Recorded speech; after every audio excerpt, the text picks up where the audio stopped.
사도신경하심으로 신앙 고백하겠습니다.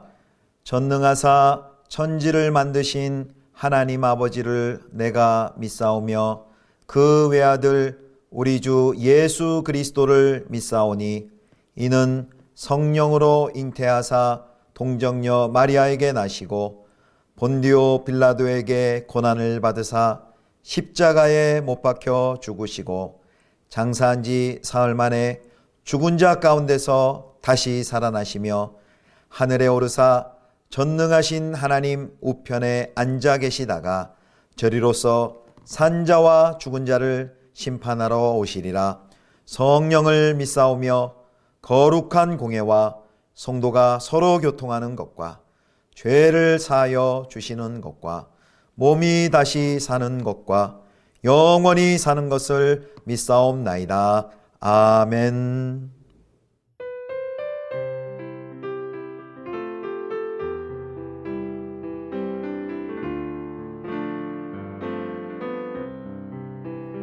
예수를 나의 구주 삼고 성령과 피로써 거듭나니 이 세상에서 내 영혼이 하늘의 영광 누리도다. 이것이 나의 간증이요 이것이 나의 찬송일세. 나 사는 동안 끊임없이 구주를 찬송하리로다. 온전히 주께 맡긴 내 영 사랑의 음성을 듣는 중에 천사들 왕래하는 것과 하늘의 영광 보리로다. 이것이 나의 간증이요 이것이 나의 찬송일세. 나 사는 동안 끊임없이 구주를 찬송하리로다. 주 안에 기쁨 누림으로 마음의 풍랑이 찬찬하니 세상과 나는 간 곳 없고 구속한 주만 보이도다. 이것이 나의 간증이요 이것이 나의 찬송일세. 나 사는 동안 끊임없이 구주를 찬송하리로다. 이것이 나의 간증이요 이것이 나의 찬송일세. 나 사는 동안 끊임없이 구주를 찬송하리로다.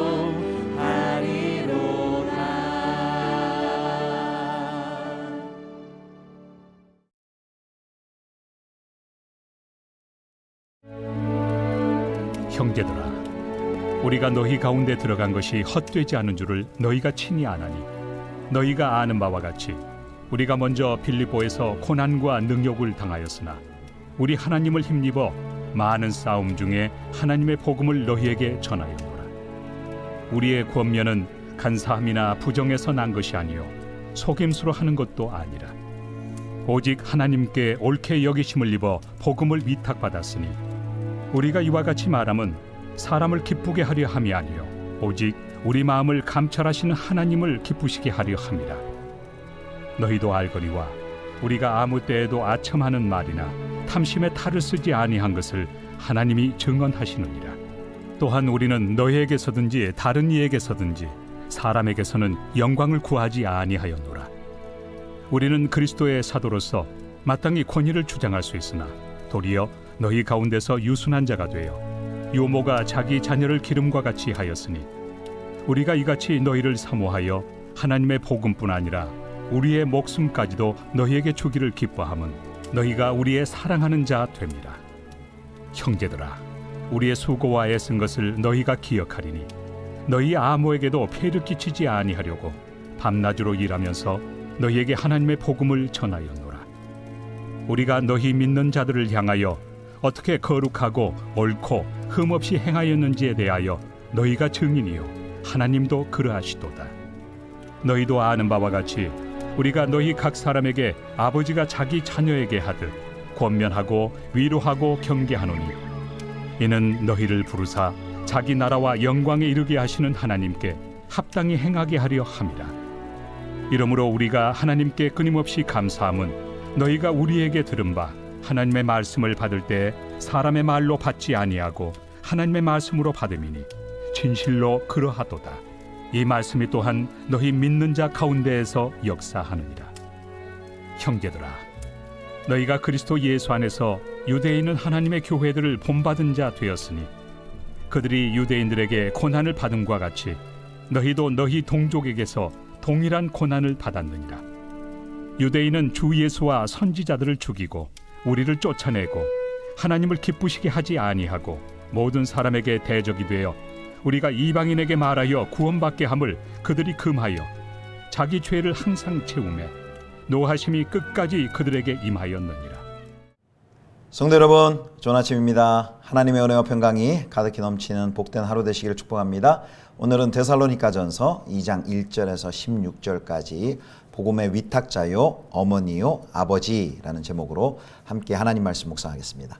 어제는 1장을 통해서 바울이 데살로니가 교회 성도들이 환난 가운데서도 또 어려움 가운데서도 믿음에 굳게 서 있는 그 모습을 진심으로 감사하고 또 칭찬하는 그 내용을 살펴보았습니다.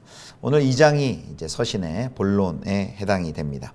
오늘 본문에서는 바울 자신이 데살로니가 교회를 급작스럽게 떠남과 또 그로 인한 이제 부재를 오해하는 데살로니가 교회 사람들에게 도대체 어떻게 그 데살로니가 교회 방문하게 됐고 또 데살로니가 교회를 개척하고 그곳에서 어떠한 심정과 태도로 자신과 일행이 사역했는지를 이제 설명을 합니다.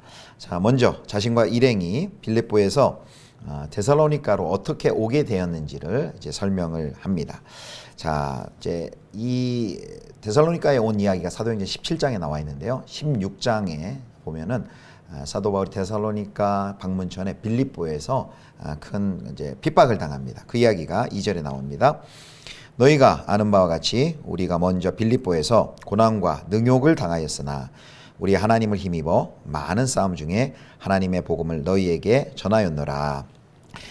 바울 일행이 빌립보에서의 그 고난의 흔적을 고스란히 몸에 가진 채 새긴 채 포기나 철수 없이 데살로니가에 와서도 복음을 전했음을 2절을 통해서 이렇게 이야기하고 있습니다. 그래서 2절에 보면은 그렇게 빌립보에서 고난과 또 능욕을 당하였으나 그 다음에 뭐라고 나와 있냐면 우리 하나님을 힘입어 이렇게 말씀합니다.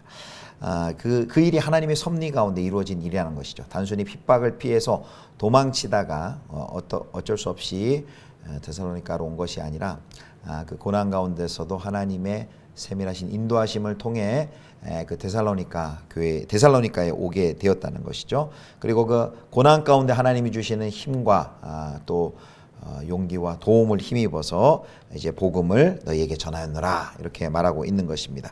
자, 이렇게 데살로니가에 들어왔습니다. 그리고 그것에서 다시금 힘을 내어 용기를 내어 담대하게 복음을 전했습니다. 그러면 그 복음을 전했을 때 왜 바울과 그 일행들이 어떠한 마음과 태도로 심정으로 복음을 전했는지 이제 설명을 하는데요. 바울이 세 가지 비유를 들어서 자신의 그 심정과 태도를 설명합니다. 첫 번째는 자신의 위탁자로서 복음의 위탁자로서 데살로니가 교회 성도들에게 복음을 전했다 이렇게 말합니다. 자, 바울 일행이 데살로니가 사람들에게 하나님의 복음을 전할 때 전하는 그들에게 특별히 3절 말씀을 보니까 간사함이나 부정이나 속임수가 없었다라고 말합니다. 그 당시는 이렇게 순회하면서 그 이제 말을 전하는 떠돌이 철학자들이 있었던 것 같아요. 연설하는. 근데 그들은 그렇게 순회하면서 연설할 때 개인의 유익만을 구하는데 마음을 쏟았는데 그들과 같지 않았다라고 대조해서 이야기하는 것입니다. 그래서 그런 태도를 이제 불순한 마음을 가지고 어떤 불순한 의도가 없었다. 복음을 전할 때 그 마음이 불순한 의도가 없었다라고 말합니다. 그러면서 그렇게 불순한 의도 없이 그가 복음을 전한 것은 자신이 복음의 위탁자라는 것을 정확히 알고 있기 때문이다라고 말합니다. 그게 4절입니다. 오직 하나님께 옳게 여기심을 입어 복음을 위탁받았으니 우리가 이와 같이 말함은 사람을 기쁘게 하려 함이 아니요 오직 우리 마음을 감찰하시는 하나님을 기쁘시게 하려 함이라. 위탁받은 자의 태도는 무엇일까요? 바로 위탁한 이의 목적을 온전히 이루는 것입니다. 그래서 바울과 바울 일행은 사람들의 환심을 사서 개인의 탐심을 채우는데 목적이 있지 않고 오직 자신의 마음을 살피시는 하나님만을 기쁘시게 하려고 사역했다라고 4절에 말을 하고 있습니다. 이런 복음에 대한 복음을 증거하는 데살로니가 교회의 복음을 증거하는 바울의 태도에 대해서 하나님도 아시고 그리고 이런 진심 어린 태도를 성도들도 잘 알고 있다. 그래서 5절에 보면 이러한 마음과 태도를 하나님이 보증하고 계신다라고 말합니다. 자, 5절 보겠습니다. 너희도 알거니와 우리가 아무 때에도 아첨하는 말이나 탐심의 탈을 쓰지 아니한 것을 하나님이 증언하시느니라. 자, 데살로니가 교회에서 어떤 태도로 복음을 전했다고요? 불순한 의도 없이 주님을 기쁘시게 하려는 순수한 동기로 복음의 위탁자로서 내가 사역을 했다라고 말합니다. 두 번째, 그 복음 사역의 심정과 태도를 나타내는 비유를 이제 어머니와 같이 유모와 같이 내가 그곳에서 복음을 전했다라고 말합니다. 이제 그것이 이제 7절인데요. 자, 바울 일행은 하나님의 영광을 구하며 맡은 사역에 전심을 다했습니다. 자, 그래서 마치 바울과 성도와의 관계를 이제 엄마, 유모와 그리고 자녀들과의 관계에 비유합니다. 자, 7절입니다. 우리는 그리스도의 사도로서 마땅히 권위를 주장할 수 있으나 도리어 너희 가운데서 유순한 자가 되어 유모가 자기 자녀를 기름과 같이 하였으니 이제 어머니처럼 어머니와 같은 심정으로 어머니로서 자녀를 돌보듯이 양육하듯이 살겠다라고 말합니다. 어머니는 자녀를 순결하게 또 온전하게 기르는데 최선을 다하죠. 그리고 어머니는 자기의 목숨까지도 생명까지도 다 바쳐서 오로지 자녀의 유익에 초점을 두어 모든 필요를 공급합니다. 그것이 8절 말씀에 나와 있습니다. 2장 8절 말씀 제가 읽습니다. 우리가 이같이 너희를 사모하여 하나님의 복음뿐 아니라 우리의 목숨까지도 너희에게 주기를 기뻐함은 너희가 우리의 사랑하는 자 됨이라. 사도 바울이 그들이 자신들의 사랑하는 자가 되었기 때문에 엄마와 같이 유모와 같이 목숨까지로도 주기를 기뻐하였다 이렇게 이야기를 합니다. 자, 유모와 같이 어머니와 같이 그렇게 자신이 생명 바쳐 살겠다라고 말합니다. 세 번째 또 누구와 같이 어떤 모습으로 살겠냐면 이제는 아버지입니다. 자, 바울 일행이 데살로니가에서 사역할 때 이제 갓 회심했던 그 데살로니가 성도들에게 민폐를 끼치고 싶지 않았습니다. 그래서 데살로니가 사역할 때 여러 가지 일을 스스로 해 나가면서 생계를 꾸려가고 그리고 밤낮을 가리지 않고 복음을 전했습니다. 그게 이제 9절 말씀에 나와 있습니다. 밤낮 일하면서 이렇게 복음을 전하는 사역을 하니까 또 얼마나 힘들었겠습니까? 그러나 육체적으로는 힘들었지만 그 복음에 대한 열정 또 데살로니가 교회 성도들 향한 사랑이 그 육체의 수고를 가볍게 만들어 주었죠. 그래서 데살로니가 성도들 향해 이제 어떻게 거룩하고 흠없이 행하였는지 그 하나님과 성도들이 증인이다라는 이런 말을 하는데요. 그러면서 나오는 비유가 이제 세 번째 아버지입니다. 아버지와 같이 내가 너희들을 섬겼다라고 말합니다. 자, 11절 말씀입니다. 11절. 너희도 아는 바와 같이 우리가 너희 각 사람에게 아버지가 자기 자녀에게 하듯 권면하고 위로하고 경계하노니. 자, 두 번째 비유는 어머니를 들었는데 세 번째는 아버지네요. 어머니는 어떻습니까? 어머니는 아무래도 따뜻한 사랑의 상징이죠. 근데 아버지는 어떻습니까? 아버지는 좀 이렇게 위험이 있으시고 좀 엄하시죠. 그래서 아버지는 권면 또는 이제 여기 위로 또 경계 이런 역할을 하는 권위의 상징입니다. 그래서 박해를 잘 견디고 믿음을 지키도록 때때로는 이 사도 바울이 아버지의 역할, 엄히 경계하는 역할을 했다는 것입니다.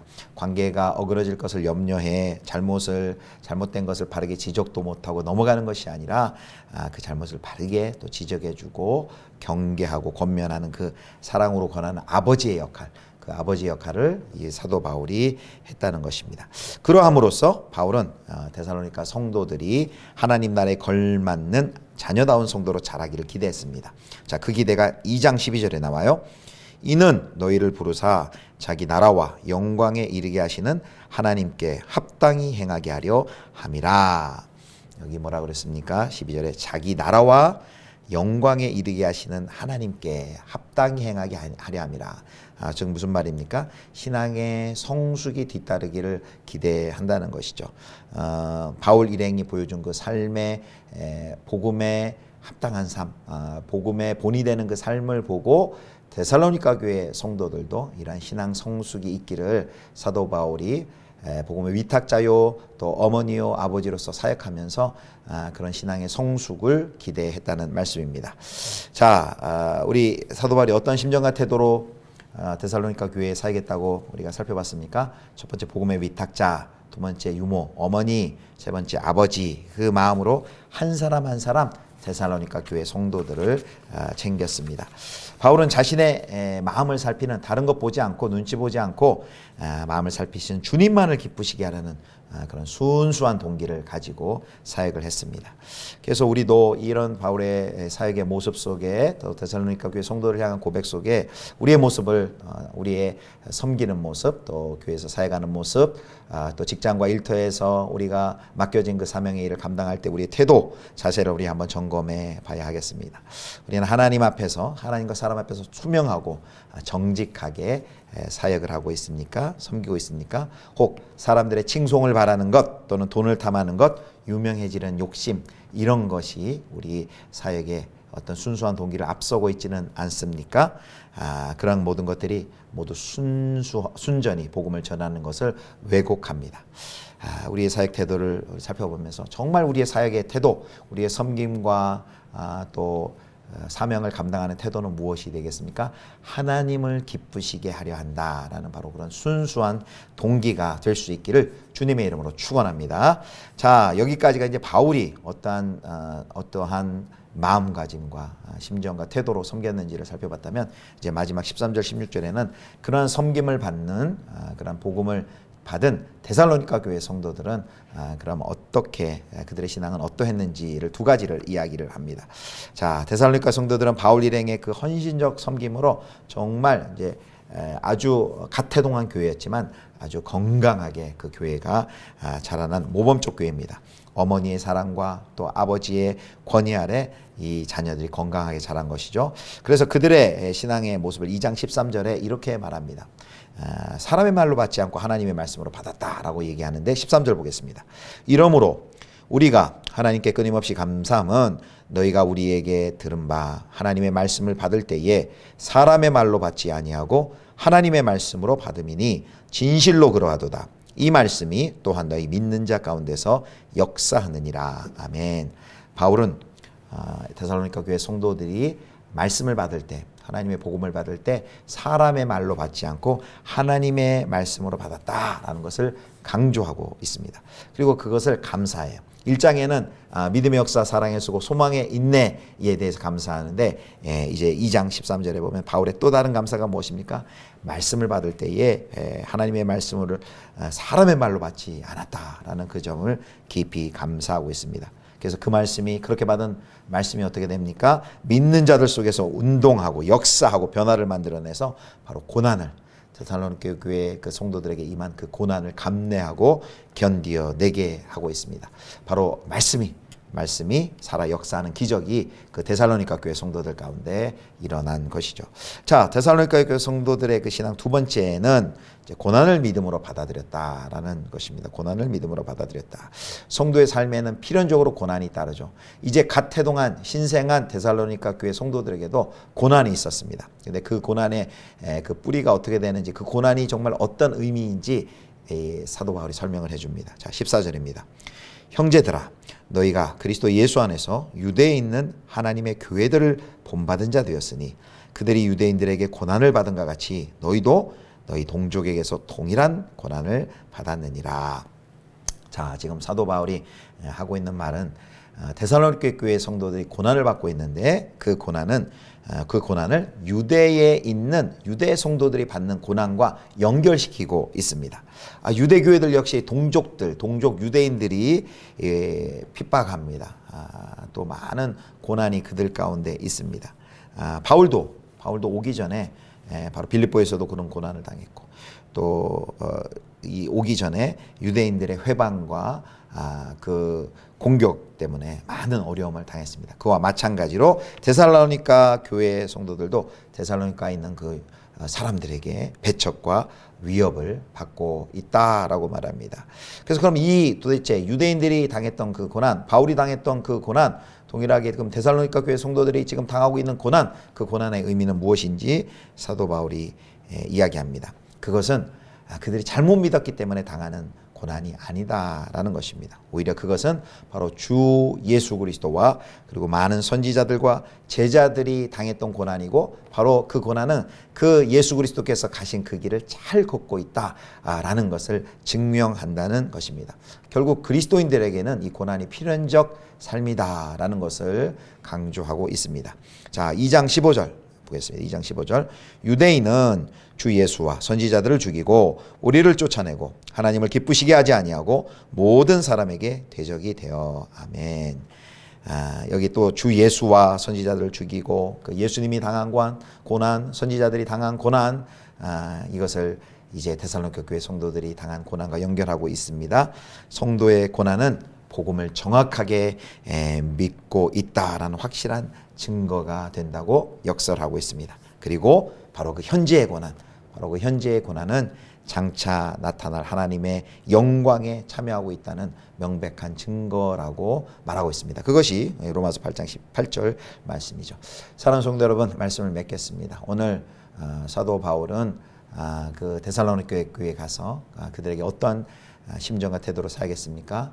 복음의 위탁자로 다른 어떤 잘못된 의도가 아니라 순수한 의도, 주님을 기쁘시게 하는 마음으로 그리고 어머니와 같이 생명을 아끼지 않고 어머니와 같이 그리고 아버지의 마음으로 그렇게 그들에게 복음을 전했습니다. 이렇게 복음을 전할 때 데살로니가 교회 성도들은 그 전하는 그 복음이 사람의 말이 아니라 하나님의 말씀으로 그거를 잘 듣고 그리고 말씀이 역사하여서 고난 가운데서도 그것을 견디어내고 이기는 그런 하나님의 놀라운 기적의 역사를 보게 됩니다. 저와 여러분들도 맡겨주신 모든 사역들, 사명의 자리에서 이렇게 주님을 기쁘시게 하는 순수한 동기로 그 일들을 잘 감당하시고 하나님의 말씀을 받을 때에 사람의 말이 아니라 하나님의 말씀으로 받고 하나님의 성령의 말씀의 역사를 통해서 우리 그리스도인들이 가는 그 길 앞에 있는 여러 그 고난들 힘있게 잘 이겨내고 견뎌내고 승리하실 수 있기를 주님의 이름으로 축원합니다. 기도하겠습니다. 하나님 아버지, 저희에게도 또 하나님을 기쁘시게 하는 순전한 마음으로 또 섬기고 사역하고 또 사명의 길을 잘 감당할 수 있도록 은혜 내려 주옵소서. 믿음의 길 가는 사람들에게 고난이 필수라는 것을 다시 한번 확인합니다. 고난을 하나님 말씀 지키기에 두려워하지 않게 하여 주시고 또 하나님 그 어려움들이 있을 때마다 우리 안에 하나님 주신 그 귀한 그 말씀이 우리 안에 생생히 역사함으로 그 모든 고난도 힘있게 잘 견디어낼 수 있도록 주님 우리에게 영적인 부흥과 영적인 각성을 하나님께서 허락하여 주시옵소서. 감사드리며 우리 주 예수 그리스도의 이름으로 기도드립니다. 아멘. 하늘에 계신 우리 아버지여, 이름이 거룩히 여김을 받으시오며 나라의 임하옵시며 뜻이 하늘에서 이룬 것 같이 땅에서도 이루어지이다. 오늘날 우리에게 일용할 양식을 주옵시고 우리가 우리에게 죄 지은 자를 사하여 준 것 같이 우리 죄를 사하여 주옵시고 우리를 시험에 들게 하지 마옵시고 다만 악에서 구하옵소서. 대개 나라와 권세와 영광이 아버지께 영원히 있사옵나이다. 아멘.